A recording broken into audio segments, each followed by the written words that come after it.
جب تک کہ دشمن بالکل قریب نہ آ جائیں۔ اس کے بعد آپ صلی اللہ علیہ وآلہ وسلم نے تمام صحابہ اکرام کو یہ خطبہ دیا۔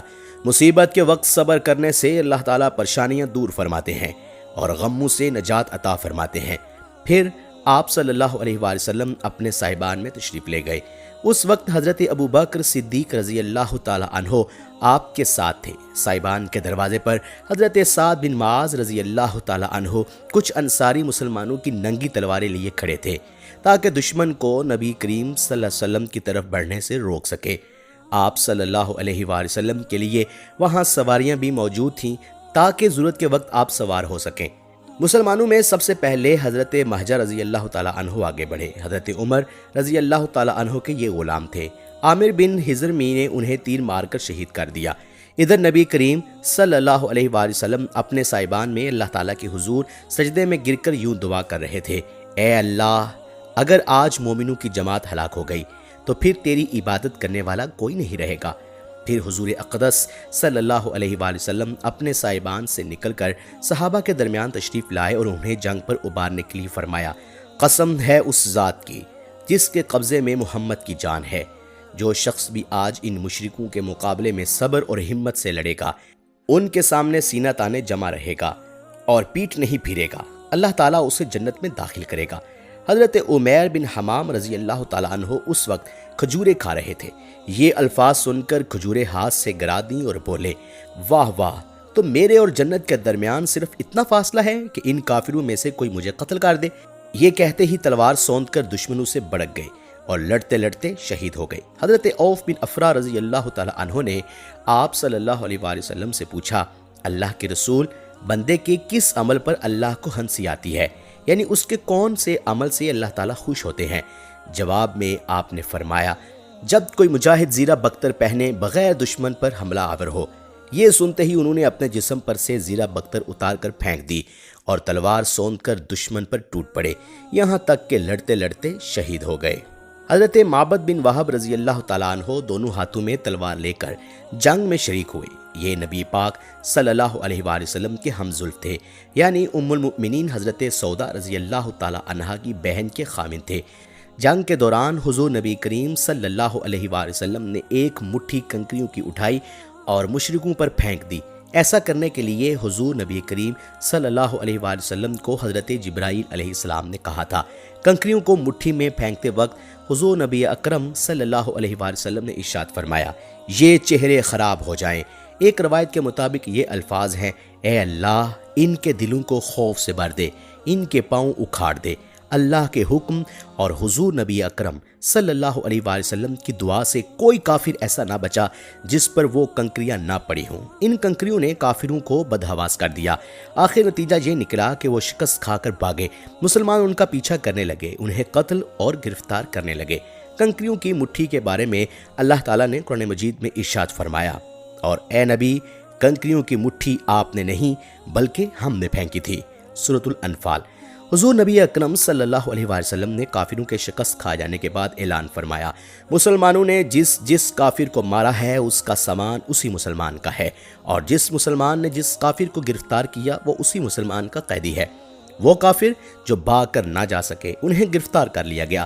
اس جنگ میں حضرت ابو عبیدہ بن جراح رضی اللہ تعالی عنہ نے اپنے باپ کو قتل کیا۔ پہلے خود باپ نے بیٹے پر وار کیا تھا، لیکن یہ وار حضرت ابو عبیدہ رضی اللہ تعالی عنہ بچا گئے اور خود اس پر وار کیا، جس سے وہ مارا گیا۔ اس پر اللہ تعالیٰ نے یہ آیت نازل فرمائی، جو لوگ اللہ پر اور قیامت کے دن پر پورا ایمان رکھتے ہیں، آپ انہیں نہ دیکھیں گے کہ ایسے شخصوں سے دوستی رکھتے ہیں جو اللہ اور رسول کے خلاف ہیں، اگرچہ وہ ان کے بیٹے یا بھائی یا خاندان میں سے ہی کیوں نہ ہوں۔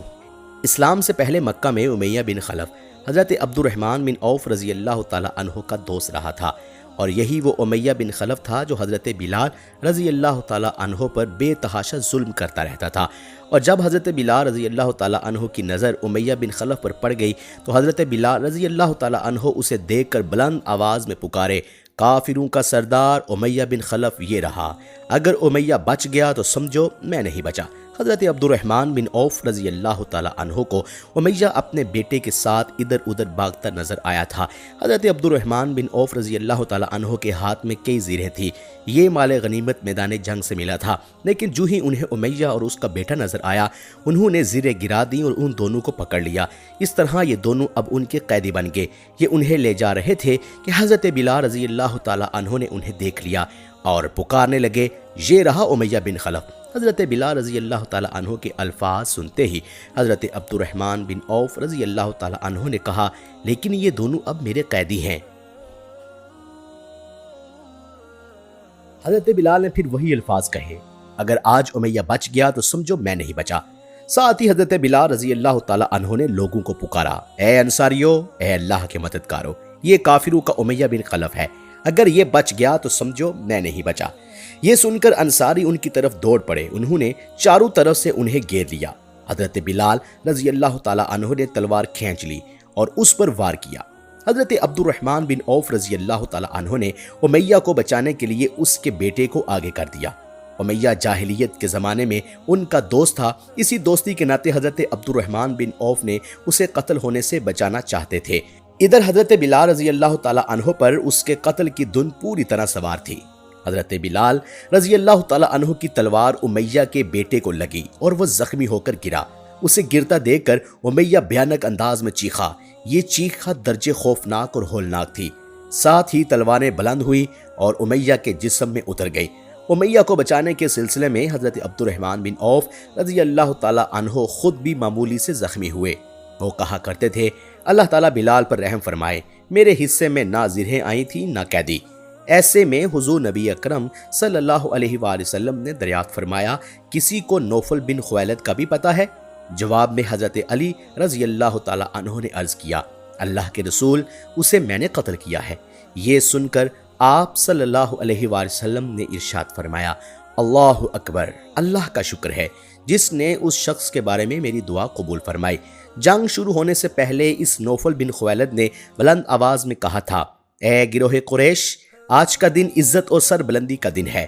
اس کی بات سن کر آپ صلی اللہ علیہ وآلہ وسلم نے فرمایا تھا، اے اللہ، نوفل بن خویلد کا انجام مجھے دکھلا۔ اس کے بعد رسول اکرم صلی اللہ علیہ وآلہ وسلم نے حکم دیا، قتل ہونے والے کافروں میں ابو جہل کی لاش کو تلاش کیا جائے۔ ابو جہل نے جنگ شروع ہونے سے پہلے کہا تھا، اے اللہ، دونوں دینوں یعنی اسلام اور کفار کے خود ساختہ دین میں جو دین تیرے نزدیک افضل اور پسندیدہ ہو، اسی کی مدد فرما اور نصرت فرما۔ حضرت معاذ بن عمر رضی اللہ تعالی عنہ جو اس جنگ کے دوران کم سن صحابہ میں شمار ہوتے تھے، کہتے ہیں کہ جنگ کے دوران میں نے دیکھا کہ ابو جہل کو اس کے بہت سے ساتھی حفاظت کے لیے گھیرے میں لیے ہوئے ہیں، اور وہ کہہ رہے تھے، اے ابو الحکم، ابو جہل کی کنیت تھی، تم تک کوئی نہیں پہنچ پائے گا۔ جب میں نے ان کی یہ بات سنی تو ابو جہل کی طرف بڑھا اور اس پر تلوار کا ایک ہاتھ مارا۔ اس وار سے اس کی پنڈلی کٹ گئی۔ ابو جہل کے بیٹے حضرت اکرمہ رضی اللہ تعالی عنہ باپ کی مدد کے لیے بڑھے۔ یہ حضرت اکرمہ رضی اللہ تعالی عنہ فتح مکہ کے موقع پر مسلمان ہوئے تھے۔ انہوں نے مجھ پر تلوار کا وار کیا، اس سے میرا بازو کٹ گیا، صرف تھوڑی سی کھال کے ساتھ بازو لٹکا رہا۔ میں جنگ میں مصروف رہا، لیکن لٹکنے والے ہاتھ کی وجہ سے لڑنا مشکل ہو رہا تھا۔ میں تمام دن لڑتا رہا اور وہ بازو لٹکتا رہا۔ آخر جب اس کی وجہ سے رکاوٹ زیادہ ہونے لگی تو میں نے اپنا پاؤں اس پر رکھ کر جھٹکا دیا، اس سے وہ کھال بھی کٹ گئی۔ میں نے اپنے بازو کو اٹھا کر پھینک دیا۔ ابو جہل زخمی حالت میں تھا۔ اس دوران اس کے پاس معوذ رضی اللہ تعالی عنہ گزرے۔ انہوں نے اس پر وار کیا، اس وار سے وہ گر گیا اور وہ اسے مردہ سمجھ کر آگے بڑھ گئے، لیکن وہ ابھی زندہ تھا۔ حضرت معوذ رضی اللہ تعالی عنہ جنگ کرتے آگے بڑھتے چلے گئے، یہاں تک کہ شہید ہو گئے۔ اتنے میں زخموں سے چور ابو جہل کے پاس سے حضرت عبداللہ بن مسعود رضی اللہ تعالی عنہ کا گزر ہوا۔ انہوں نے اپنا پیر اس کی گردن پر رکھ کر کہا، اے خدا کے دشمن، کیا تجھے خدا نے رسوا نہیں کر دیا؟ اس کے بعد حضرت عبداللہ بن مسعود رضی اللہ تعالی عنہ نے اس کا سر تن سے جدا کر دیا۔ پھر حضور نبی اکرم صلی اللہ علیہ وآلہ وسلم کی خدمت میں حاضر ہوئے اور عرض کیا، اے اللہ کے رسول، میں نے ابو جہل کو قتل کیا ہے۔ آپ صلی اللہ علیہ وآلہ وسلم نے فرمایا، برتری اس ذات باری تعالیٰ کے لیے ہے جس کے سوا کوئی معبود نہیں۔ آپ صلی اللہ علیہ وآلہ وسلم نے یہ کلمہ 3 بار فرمایا، پھر آپ صلی اللہ علیہ وآلہ وسلم نے ابو جہل کی تلوار حضرت عبداللہ بن مسعود رضی اللہ تعالی عنہ کو عطا فرما دی۔ اس خوبصورت اور قیمتی تلوار پر چاندی کا کام کیا گیا تھا۔ بدر کی جنگ میں اللہ تعالیٰ نے فرشتوں کے ذریعے بھی مدد فرمائی تھی۔ اس روز حضرت زبیر بن عوام رضی اللہ تعالی عنہ نے نہایت سرفروشی سے جنگ کی۔ ان کے جسم پر بہت بڑے بڑے زخم آئے۔ اس جنگ میں حضرت عکاشہ رضی اللہ تعالی عنہ کی تلوار لڑتے لڑتے ٹوٹ گئی تو آپ صلی اللہ علیہ وسلم نے انہیں کھجور کی ایک چھڑی عنایت فرمائی۔ وہ چھڑی ان کے ہاتھ میں آتے ہی معجزاتی طور پر ایک چمکدار تلوار بن گئی۔ حضرت عکاشہ رضی اللہ تعالی عنہ اس تلوار سے لڑتے رہے یہاں تک کہ اللہ تعالیٰ نے مسلمانوں کو فتح عطا فرمائی۔ اس تلوار کا نام اون رکھا گیا۔ یہ تلوار تمام غزوات میں حضرت عکاشہ رضی اللہ تعالی عنہ کے پاس رہی اور اسی تلوار سے وہ جنگ کیا کرتے تھے۔ ان کے انتقال کے بعد یہ تلوار ان کی اولاد کو وراثت میں ملتی رہی، ایک دوسرے کے پاس پہنچتی رہی۔ اسی طرح حضرت سلمہ بن اسلم رضی اللہ تعالی عنہ کی تلوار بھی ٹوٹ گئی تھی۔ حضور نبی اکرم صلی اللہ علیہ وآلہ وسلم نے انہیں کھجور کی جڑ عطا فرمائی اور فرمایا اس سے لڑو۔ انہوں نے جو ہی اس جڑ کو ہاتھ میں لیا وہ ایک نہایت بہترین تلوار بن گئی اور اس غزوہ کے بعد ان کے پاس رہی۔ حضرت خبیب بن عبد الرحمن رضی اللہ تعالی عنہ بیان کرتے ہیں کہ ایک کافر نے میرے دادا پر تلوار کا وار کیا۔ اس وار میں ان کی ایک پسلی الگ ہو گئی۔ حضور اکرم صلی اللہ علیہ وآلہ وسلم نے لعاب دہن لگا کر ٹوٹی پسلی اس کی جگہ رکھ دی۔ وہ پسلی اپنی جگہ پر اس طرح جم گئی جیسے ٹوٹی ہی نہیں تھی۔ حضرت رفاع بن مالک رضی اللہ تعالی عنہ کہتے ہیں کہ ایک تیر میری آنکھ میں آ کر لگا، میری آنکھ پھوٹ گئی۔ میں اسی حالت میں حضور اکرم صلی اللہ علیہ وآلہ وسلم کی خدمت میں حاضر ہوا۔ آپ صلی اللہ علیہ وآلہ وسلم نے میری آنکھ میں اپنا لعاب دہن ڈال دیا۔ آنکھ اسی وقت ٹھیک ہو گئی اور زندگی بھر اس آنکھ میں کبھی کوئی تکلیف نہیں ہوئی۔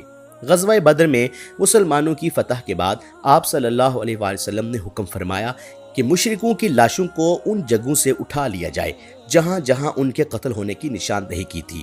حضرت عمر رضی اللہ تعالی عنہ فرماتے ہیں کہ نبی کریم صلی اللہ علیہ وآلہ وسلم نے جنگ سے ایک دن پہلے ہی ہمیں بتا دیا تھا کہ انشاءاللہ کل یہ عتبہ بن ربیعہ کے قتل ہونے کی جگہ ہوگی، یہ شیبہ بن ربیعہ کے قتل ہونے کی جگہ ہوگی، یہ امیہ بن خلف کے قتل کی جگہ ہوگی۔ آپ صلی اللہ علیہ وآلہ وسلم نے اپنے دست مبارک سے ان جگہوں کی نشاندہی فرمائی تھی۔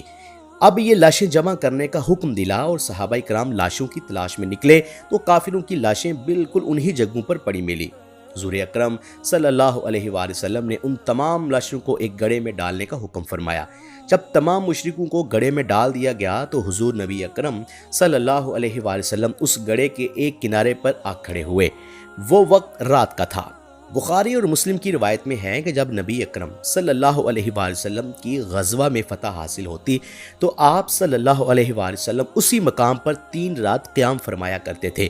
تیسرے دن آپ نے لشکر کو تیاری کا حکم دیا۔ وہاں سے کوچ کرتے وقت آپ صلی اللہ علیہ وآلہ وسلم صحابہ اکرام رضوان اللہ تعالی علیہم اجمعین کے ساتھ اس گڑھے کے کنارے کھڑے ہو کر ان لاشوں سے مخاطب ہوئے اور فرمایا، اے فلاں بن فلاں، اے فلان بن فلاں، کیا تم نے دیکھ لیا کہ اللہ اور اس کے رسول کا وعدہ کتنا سچا تھا؟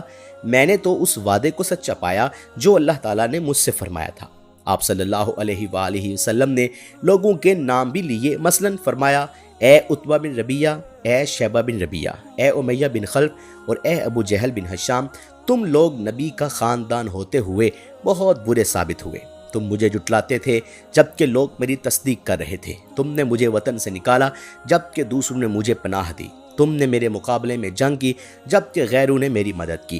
آپ صلی اللہ علیہ وآلہ وسلم کے یہ الفاظ سن کر حضرت عمر رضی اللہ تعالی عنہ نے عرض کیا، اے اللہ کے رسول، آپ ان مردوں سے بات کرتے ہیں جو بے روح لاشیں ہیں۔ اس کے جواب میں آپ نے ارشاد فرمایا، جو کچھ میں کہہ رہا ہوں اس کو تم لوگ اتنا نہیں سن رہے جتنا یہ سن رہے ہیں، مگر یہ لوگ اب جواب نہیں دے سکتے۔ حضور نبی اکرم صلی اللہ علیہ وآلہ وسلم نے فتح کی خبر مدینہ منورہ بھیج دی۔ مدینہ منورہ میں فتح کی خبر حضرت زید بن حارثہ رضی اللہ تعالی عنہ لائے تھے۔ انہوں نے یہ خوشخبری بلند آواز میں یوں سنائی، اے گروہ انصار، تمہیں خوشخبری ہو، رسول اللہ صلی اللہ علیہ وآلہ وسلم کی سلامتی اور مشرکوں کے قتل اور گرفتاری کی۔ قریشی سرداروں میں سے فلاں فلاں قتل اور فلاں فلاں گرفتار ہو گئے ہیں۔ ان کے منہ سے یہ خوشخبری سن کر اللہ کا دشمن کعب بن اشرف یہودی طیش میں آ گیا اور انہیں جھٹلانے لگا۔ ساتھ ہی اس نے کہا، اگر محمد صلی اللہ علیہ وآلہ وسلم نے ان بڑے بڑے سرماؤں کو مار ڈالا ہے تو زمین کی پشت پر رہنے سے زمین کے اندر رہنا بہتر ہے، یعنی زندگی سے موت بہتر ہے۔ فتح کی یہ خبر وہاں اس وقت پہنچی جب مدینہ منورہ میں حضور صلی اللہ علیہ وآلہ وسلم کی صاحبزادی وفات پا چکی تھی اور ان کے شوہر حضرت عثمان رضی اللہ تعالی عنہ اور وہاں موجود تمام صحابہ اکرام ان کو دفن کر کے قبر کی مٹی برابر کر رہے تھے۔ آپ صلی اللہ علیہ وآلہ وسلم کو جب حضرت رقیہ رضی اللہ تعالی عنہا کی وفات کی اطلاع دی گئی تو ارشاد فرمایا، الحمدللہ، اللہ تعالیٰ کا شکر ہے، شریف بیٹیوں کا دفن ہونا بھی عزت کی بات ہے۔ فتح کی خبر سن کر ایک منافق بولا، اصل بات یہ ہے کہ تمہارے ساتھی شکست کھا کر تتر بتر ہو گئے ہیں اور اب وہ کبھی ایک جگہ جمع نہیں ہو سکیں گے۔ محمد صلی اللہ علیہ وآلہ وسلم پیٹ پھیر کر آئے ہیں، اگر محمد زندہ ہوتے تو اپنی اونٹنی پر خود سوار ہوتے، مگر یہ زید ایسے بدحواس ہو رہے ہیں کہ انہیں خود بھی پتہ نہیں کہ کیا کہہ رہے ہیں۔ اس پر حضرت اسامہ رضی اللہ تعالی عنہ نے اس سے کہا، او اللہ کے دشمن، محمد صلی اللہ علیہ وآلہ وسلم کو آ لینے دے، پھر تجھے معلوم ہوگا کسے فتح ہوئی اور کسے شکست ہوئی ہے۔ پھر نبی اکرم صلی اللہ علیہ وآلہ وسلم مدینہ منورہ کی طرف روانہ ہوئے۔ راستے میں صفرہ کی گھاٹی میں پہنچے تو اس جگہ آپ صلی اللہ علیہ وآلہ وسلم نے مال غنیمت تقسیم فرمایا۔ اس مال میں 150 اونٹ اور 10 گھوڑے تھے۔ اس کے علاوہ ہر قسم کا سامان، ہتھیار، کپڑے اور بے شمار کھالیں، اون وغیرہ بھی اس مال غنیمت میں شامل تھا۔ یہ چیزیں مشرک تجارت کے لیے ساتھ لے آئے تھے۔ اس موقع پر آپ صلی اللہ علیہ وآلہ وسلم نے اعلان فرمایا، جس شخص نے کسی مشرک کا قتل کیا اس مشرک کا سامان اسی کو ملے گا، اور جس نے کسی مشرک کو گرفتار کیا وہ اسی کا قیدی ہوگا۔ آپ صلی اللہ علیہ وآلہ وسلم نے اس مال میں سے ان لوگوں کے بھی حصے نکالے جو غزوہ بدر میں حاضر نہیں ہو سکے تھے۔ یہ وہ لوگ تھے جنہیں خود آپ صلی اللہ علیہ وآلہ وسلم نے کسی وجہ سے جنگ میں حصہ لینے سے روک دیا تھا، کیونکہ حضرت رقیہ رضی اللہ تعالی عنہا بیمار تھیں اور خود حضرت عثمان رضی اللہ تعالی عنہ کو چیچک نکلی ہوئی تھی۔ اس لیے آپ صلی اللہ علیہ وآلہ وسلم نے حضرت عثمان کو اصحاب بدر میں شمار فرمایا۔ اسی طرح حضرت ابو لبابہ رضی اللہ تعالی عنہ تھے، انہیں خود حضور نبی اکرم صلی اللہ علیہ وآلہ وسلم نے مدینہ والوں کے پاس بطور محافظ چھوڑا تھا، اور حضرت عاصم بن عدی رضی اللہ تعالی عنہ کو آپ صلی اللہ علیہ وآلہ وسلم نے قبا اور عالیہ والوں کے پاس چھوڑا تھا۔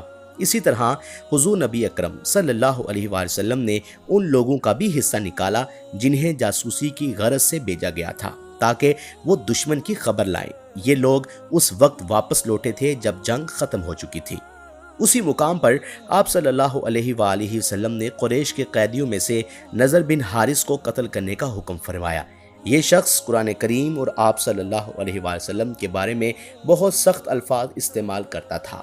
اسی طرح کچھ آگے چل کر آپ نے عقبہ بن ابی معیط کے قتل کا حکم فرمایا۔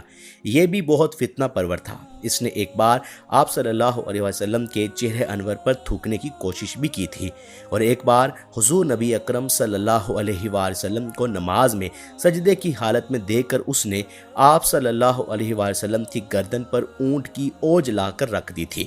حضور نبی اکرم صلی اللہ علیہ وآلہ وسلم نے اس سے ارشاد فرمایا، مکہ سے باہر میں جب بھی تجھ سے ملوں گا تو اس حالت میں ملوں گا کہ تلوار سے تیرا سر قلم کروں گا۔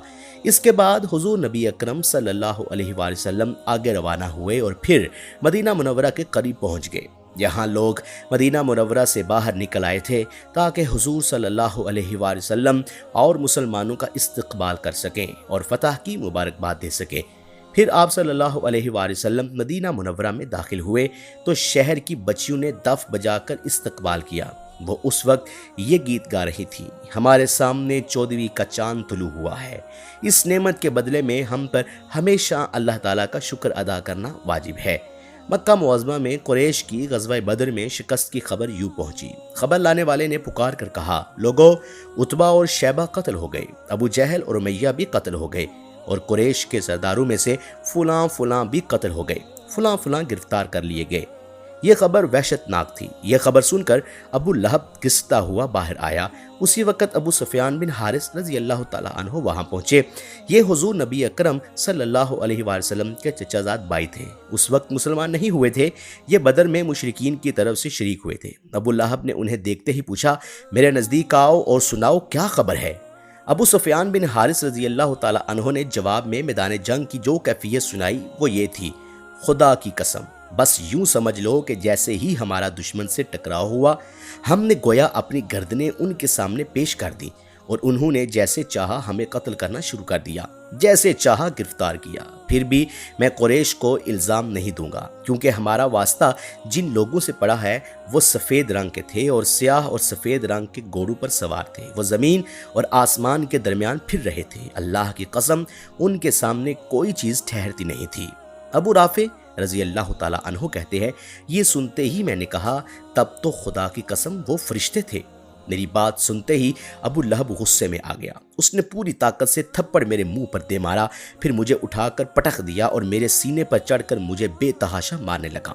وہاں میری مالکن یعنی ام فضل بھی موجود تھی۔ انہوں نے ایک لکڑی کا پایا اٹھا کر اتنے زور سے ابو لہب کو مارا کہ اس کا سر پھٹ گیا۔ ساتھ ہی ام فضل نے سخت لہجے میں کہا، تو اسے اس لیے کمزور سمجھ کر مار رہا ہے کہ اس کا آقا یہاں موجود نہیں۔ اس طرح ابو لہب ذلیل ہو کر وہاں سے رخصت ہوا۔ جنگ بدر میں اس قدر ذلت امیز شکست کے بعد ابو لہب 7 روز سے زیادہ زندہ نہ رہا، طاعون میں مبتلا ہو کر مر گیا۔ اسے دفن کرنے کی جرت بھی کوئی نہیں کر رہا تھا۔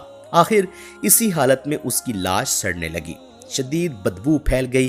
تب اس کے بیٹوں نے ایک گڑھا کھودا اور لکڑی کے ذریعے اس کی لاش کو گڑھے میں دھکیل دیا، پھر دور ہی سے سنگ باری کر کے اس گڑھے کو پتھروں سے پاٹ دیا۔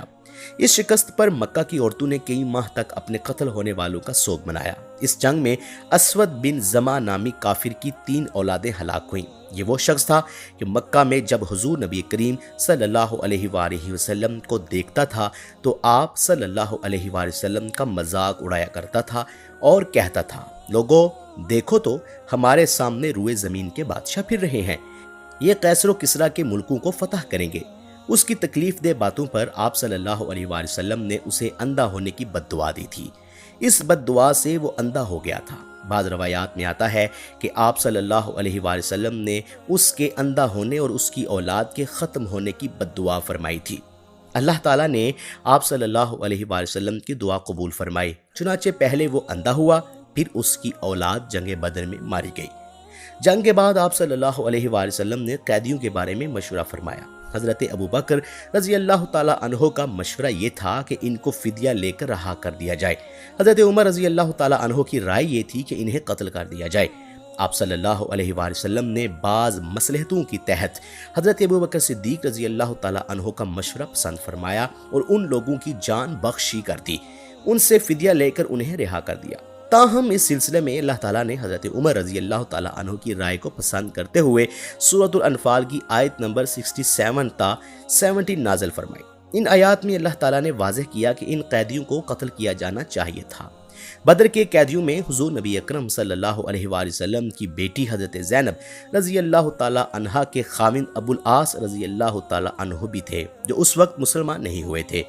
اس وقت حضرت زینب رضی اللہ تعالی عنہا مکہ میں تھی۔ جب حضرت زینب رضی اللہ تعالی عنہا کو معلوم ہوا کہ فدیہ لے کر رہا کرنے کا فیصلہ ہوا ہے تو انہوں نے شوہر کے فدیہ میں اپنا ہار بیچ دیا۔ یہ ہار حضرت زینب رضی اللہ تعالی عنہا کو ان کی والدہ حضرت خدیجہ رضی اللہ تعالی عنہا نے ان کی شادی کے موقع پر دیا تھا۔ فدیے میں یہ ہار ابو العاص رضی اللہ تعالی عنہ کا بھائی لے کر آیا تھا۔ اس نے ہار حضور نبی اکرم صلی اللہ علیہ وآلہ وسلم کی خدمت میں پیش کیا۔ ہار کو دیکھ کر آپ صلی اللہ علیہ وآلہ وسلم کی آنکھوں میں آنسو آ گئے۔ حضرت خدیجہ رضی اللہ تعالی عنہا کی یاد آ گئی۔ حضور نبی اکرم صلی اللہ علیہ وآلہ وسلم نے صحابہ اکرام سے فرمایا، تم مناسب سمجھو تو زینب کے شوہر کو رہا کر دو اور اس کا یہ ہار بھی واپس کر دو۔ صحابہ اکرام رضوان اللہ تعالی علیہم اجمعین نے فوراً کہا، ضرور یا رسول اللہ صلی اللہ علیہ وآلہ وسلم۔ چنانچہ ابو العاص رضی اللہ تعالی عنہ کو رہا کر دیا گیا اور زینب رضی اللہ تعالی عنہا کا ہار لٹا دیا گیا۔ البتہ آپ نے ابو العاص رضی اللہ تعالی عنہا سے وعدہ لیا تھا کہ مکہ جاتے ہی وہ زینب رضی اللہ تعالی عنہا کو مدینہ بھیج دیں گے۔ انہوں نے وعدہ کر لیا۔ یہاں یہ بات بھی واضح رہے کہ حضرت زینب رضی اللہ تعالی عنہا کی شادی ابو العاص سے اس وقت ہوئی تھی جب حضور نبی اکرم صلی اللہ علیہ وآلہ وسلم نے اسلام کی دعوت شروع نہیں کی تھی۔ جب حضور صلی اللہ علیہ وآلہ وسلم نے اسلام کی دعوت شروع کی تو مشرکین نے ابو العاص رضی اللہ تعالی عنہ پر زور دیا تھا کہ وہ حضرت زینب رضی اللہ تعالی عنہا کو طلاق دے دیں، لیکن انہوں نے ایسا کرنے سے انکار کر دیا تھا۔ البتہ ابو لہب کے دونوں بیٹوں نے حضور اکرم صلی اللہ علیہ وآلہ وسلم کی بیٹیوں حضرت رقیہ اور حضرت کلثوم رضی اللہ تعالی عنہما کو طلاق دے دی۔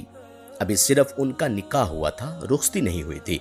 جب نبی کریم صلی اللہ علیہ وآلہ وسلم کو معلوم ہوا تھا کہ ابو العاص رضی اللہ تعالی عنہ نے مشرکوں کا مطالبہ ماننے سے انکار کر دیا ہے تو حضور نبی اکرم صلی اللہ علیہ وآلہ وسلم نے ان کے حق میں دعا فرمائی تھی۔ ابو العاص رضی اللہ تعالی عنہ غزوہ بدر کے کچھ عرصہ بعد مسلمان ہو گئے تھے۔ حضرت زینب رضی اللہ تعالی عنہا کو لانے کے لیے مدینہ منورہ سے حضرت زید بن حارثہ رضی اللہ تعالی عنہ کو بھیجا گیا۔ ابو العاص رضی اللہ تعالی عنہ نے وعدے کے مطابق انہیں ان کے ساتھ بھیج دیا۔ اس وقت تک حجاب کا حکم نازل نہ ہوا تھا، اس طرح وہ مدینہ آ گئیں۔ راستے میں کافروں نے رکاوٹ بننے کی کوشش کی تھی، لیکن ابو العاص کے بھائی ان کے راستے میں آ گئے اور مشرک ناکام رہے۔ قیدیوں میں حضرت خالد بن ولید رضی اللہ تعالی عنہ کے بھائی ولید بن ولید رضی اللہ تعالی عنہ بھی تھے۔ انہیں ان کے بھائی ہشام اور خالد بن ولید رضی اللہ تعالی عنہ نے رہا کرا دیا۔ ان کا فدیہ ادا کیا گیا۔ جب وہ انہیں لے کر مکہ پہنچے تو وہاں انہوں نے اسلام قبول کر لیا۔ اس پر ان کے بھائی بہت بگڑے۔ انہوں نے کہا، اگر تم نے مسلمان ہونے کا ارادہ کر لیا تھا تو وہی مدینہ میں کیوں نہیں رہے؟ بھائیوں کی بات کے جواب میں حضرت ولید بن ولید رضی اللہ تعالی عنہ بولے، میں نے سوچا اگر میں مدینہ منورہ میں مسلمان ہو گیا تو لوگ کہیں گے کہ میں قید سے گھبرا کر مسلمان ہو گیا۔ اب انہوں نے مدینہ منورہ ہجرت کا ارادہ کیا تو ان کے بھائیوں نے ان کو قید کر دیا۔ حضور نبی اکرم صلی اللہ علیہ وآلہ وسلم کو یہ بات معلوم ہوئی تو ان کے لیے قنوت نازلہ میں رہائی کی دعا فرمانے لگے۔ آخر ایک دن ولید بن ولید رضی اللہ تعالی عنہ مکہ سے نکل بھاگنے میں کامیاب ہو گئے اور آپ صلی اللہ علیہ وآلہ وسلم کے پاس مدینہ منورہ پہنچ گئے۔ غزوہ بدر کے ایک قیدی حضرت وہب بن عمیر رضی اللہ تعالی عنہ جو بعد میں اسلام لائے، انہوں نے بھی غزوہ بدر میں مسلمانوں سے جنگ کی تھی اور کافروں کی شکست کے بعد قیدی بنا لیے گئے تھے۔ وہب بن عمیر رضی اللہ تعالی عنہ کے والد کا نام عمیر تھا۔ ان کے ایک دوست تھے صفوان رضی اللہ تعالی عنہ۔ ان دونوں دوستوں کا تعلق مکہ کے قریش سے تھا۔ دونوں اس وقت تک اسلام نہیں لائے تھے اور مسلمانوں کے بدترین دشمن تھے۔ ایک روز یہ دونوں حجر اسود کے پاس بیٹھے تھے۔ دونوں بدر میں قریش کی شکست کے بارے میں باتیں کرنے لگے۔ قتل ہونے والے بڑے بڑے سرداروں کا ذکر کرنے لگے۔ صفوان رضی اللہ تعالی عنہ نے کہا، اللہ کی قسم ان سرداروں کے قتل ہو جانے کے بعد زندگی کا مزہ ہی ختم ہو گیا ہے۔ یہ سن کر عمیر رضی اللہ تعالی عنہ نے کہا، تم سچ کہتے ہو، خدا کی قسم اگر مجھ پر ایک شخص کا قرض نہ ہوتا تو مجھے اپنے پیچھے بیوی بچوں کا خیال نہ ہوتا تو میں محمد صلی اللہ علیہ وآلہ وسلم کے پاس پہنچ کر انہیں قتل کر دیتا۔ معاذ اللہ، میرے پاس وہاں پہنچنے کی وجہ بھی موجود ہے۔ میرا اپنا بیٹا وہب ان کی قید میں ہے، وہ بدر کی لڑائی میں شریک تھا۔ یہ سننا تھا کہ صفوان رضی اللہ تعالی عنہ نے وعدہ کرتے ہوئے کہا، تمہارا قرض میرے ذمہ ہے، وہ میں ادا کروں گا، اور تمہارے بیوی بچوں کی ذمہ داری بھی میرے ذمہ ہے۔ جب تک وہ زندہ رہیں گے میں ان کی کفالت کروں گا۔ عمیر رضی اللہ تعالی عنہ نے یہ سن کر حضور صلی اللہ علیہ وآلہ وسلم کے قتل کا پختہ عزم کر لیا اور کہا، بس تو پھر ٹھیک ہے، یہ معاملہ میرے اور تمہارے درمیان راز رہے گا، نہ تم کسی سے اس ساری بات کا ذکر کرو گے اور نہ میں۔ صفوان رضی اللہ تعالی عنہ نے وعدہ کر لیا۔ عمیر رضی اللہ تعالی عنہ نے گھر جا کر اپنی تلوار نکالی، اس کی دھار کو تیز کیا اور پھر اس کو زہر میں بجھایا، پھر مکہ سے مدینہ کا رخ کیا۔ مسجد نبوی میں پہنچ کر عمیر رضی اللہ تعالی عنہ نے دیکھا کہ حضرت عمر رضی اللہ تعالی عنہ کچھ دوسرے مسلمانوں کے ساتھ بیٹھے غزوہ بدر کی باتیں کر رہے تھے۔ حضرت عمر رضی اللہ تعالی عنہ کی نظر ان پر پڑی تو فوراً اٹھ کھڑے ہوئے، کیونکہ انہوں نے عمیر رضی اللہ تعالی عنہ کے ہاتھ میں ننگی تلوار دیکھ لی تھی۔ انہوں نے کہا، یہ خدا کا دشمن ضرور کسی برے ارادے سے آیا ہے۔ پھر وہ فوراً وہاں سے نبی اکرم صلی اللہ علیہ وآلہ وسلم کے حجرہ مبارک میں آ گئے اور عرض کیا، اللہ کے رسول، خدا کا دشمن عمیر ننگی تلوار لیے آیا ہے۔ حضور اکرم صلی اللہ علیہ وآلہ وسلم نے ارشاد فرمایا، عمر، اسے میرے پاس اندر لے آؤ۔ حضرت عمر رضی اللہ تعالی عنہ فوراً باہر نکلے، تلوار کا پٹکا پکڑ کر انہیں اندر کھینچ لائے۔ اس وقت وہاں کچھ انصاری موجود تھے۔ حضرت عمر رضی اللہ تعالی عنہ نے ان سے فرمایا، تم لوگ بھی میرے ساتھ اندر آ جاؤ، کیونکہ مجھے اس کی نیت پر شک ہے۔ چنانچہ وہ اندر آ گئے۔ آپ صلی اللہ علیہ وآلہ وسلم نے جب دیکھا کہ حضرت عمر رضی اللہ تعالی عنہ عمیر رضی اللہ تعالی عنہ کو اس طرح پکڑ کر لا رہے ہیں تو آپ صلی اللہ علیہ وآلہ وسلم نے فرمایا، عمر اسے چھوڑ دو، عمیر آگے آ جاؤ۔ چنانچہ عمیر آپ صلی اللہ علیہ وآلہ وسلم کے قریب آ گئے اور جاہلیت کے آداب کی طرح صبح بخیر کہا۔ حضور اقدس صلی اللہ علیہ وآلہ وسلم نے ارشاد فرمایا، عمیر ہمیں اسلام نے تمہارے اس سلام سے بہتر سلام عنایت فرمایا ہے جو جنت والوں کا سلام ہے، اب تم بتاؤ تم کس لیے آئے ہو؟ عمیر رضی اللہ تعالی عنہ بولے، میں اپنے قیدی بیٹے کے سلسلے میں بات کرنے آیا ہوں۔ اس پر آپ صلی اللہ علیہ وآلہ وسلم نے ارشاد فرمایا، پھر اس تلوار کا کیا مطلب؟ سچ بتاؤ کس لیے آئے ہو؟ عمیر رضی اللہ تعالی عنہ بولے، میں واقعی اپنے بیٹے کی رہائی کے سلسلے میں آیا ہوں۔ چونکہ حضرت عمیر رضی اللہ تعالی عنہ کے ارادے سے متعلق اللہ تعالیٰ نے آپ صلی اللہ علیہ وسلم کو بذریعہ وحی پہلے سے بتا دیا تھا، اس لیے آپ صلی اللہ علیہ وآلہ وسلم نے ارشاد فرمایا، نہیں عمیر، یہ بات نہیں، بلکہ بات یہ ہے کہ کچھ دن پہلے تم اور صفوان حجر اسود کے پاس بیٹھے تھے اور تم دونوں اپنے مقتولوں کے بارے میں باتیں کر رہے تھے، ان مقتولوں کی جو بدر کی لڑائی میں مارے گئے اور جنہیں ایک گڑھے میں ڈال دیا گیا تھا۔ اس وقت تم نے صفوان سے کہا تھا کہ اگر تمہیں کسی کا قرض نہ ادا کرنا ہوتا اور پیچھے تمہیں اپنے بیوی بچوں کی فکر نہ ہوتی تو میں جا کر محمد صلی اللہ علیہ وآلہ وسلم کو قتل کر دیتا۔ اس پر صفوان نے کہا تھا، اگر تم یہ کام کر ڈالو تو قرض کی ادائیگی وہ کر دے گا اور تمہارے بیوی بچوں کا بھی خیال وہی رکھے گا، ان کی کفالت کرے گا، مگر اللہ تعالیٰ تمہارا ارادہ پورا ہونے نہیں دیں گے۔ عمیر رضی اللہ تعالی عنہ یہ سن کر ہکا بکا رہ گئے، کیونکہ اس گفتگو کے بارے میں صرف انہیں پتا تھا یا صفوان رضی اللہ تعالی عنہ کو۔ چنانچہ اب عمیر رضی اللہ تعالی عنہ فوراً بول اٹھے، میں گواہی دیتا ہوں کہ آپ اللہ کے رسول ہیں، اور اے اللہ کے رسول، آپ پر جو آسمان سے خبریں آیا کرتی ہیں اور جو وحی نازل ہوتی ہے ہم اس کو جھٹلایا کرتے تھے۔ جہاں تک اس معاملے کا تعلق ہے تو اس وقت حجر اسود کے پاس میرے اور صفوان کے سوا کوئی تیسرا شخص موجود نہیں تھا، اور نہ ہی ہماری گفتگو کی کسی کو خبر ہے، کیونکہ ہم نے رازداری کا عہد کیا تھا۔ اس لیے اللہ کی قسم، آپ کو اللہ تعالیٰ کے سوا اور کوئی اس بات کی خبر نہیں دے سکتا۔ پس حمد و ثنا ہے اس ذات باری تعالیٰ کے لیے جس نے اسلام کی طرف میری رہنمائی کی اور ہدایت فرمائی اور مجھے اس راستے پر چلنے کی توفیق عطا فرمائی۔ اس کے بعد عمیر رضی اللہ تعالی عنہ نے کلمہ پڑھا اور مسلمان ہو گئے۔ تب حضور نبی کریم صلی اللہ علیہ وآلہ وسلم نے صحابہ اکرام رضوان اللہ تعالی علیہم اجمعین سے فرمایا، اپنے بھائی کو دین کی تعلیم دو اور انہیں قرآن پڑھاؤ اور ان کے قیدی کو رہا کرو۔ صحابہ اکرام رضی اللہ تعالی عنہم نے فوراً حکم کی تعمیل کی۔ اب حضرت عمیر رضی اللہ تعالی عنہ نے عرض کیا، اے اللہ کے رسول، میں ہر وقت اس کوشش میں لگا رہتا تھا کہ اللہ کے اس نور کو بجھا دوں، اور جو لوگ اللہ کے دین کو قبول کر چکے ہیں انہیں خوب تکلیف پہنچایا کروں۔ اب میری آپ سے درخواست ہے کہ آپ مجھے مکہ جانے کی اجازت دیں تاکہ وہاں کے لوگوں کو اللہ کی طرف بلاؤں اور اسلام کی دعوت دوں، ممکن ہے اللہ تعالیٰ انہیں ہدایت عطا فرما دے۔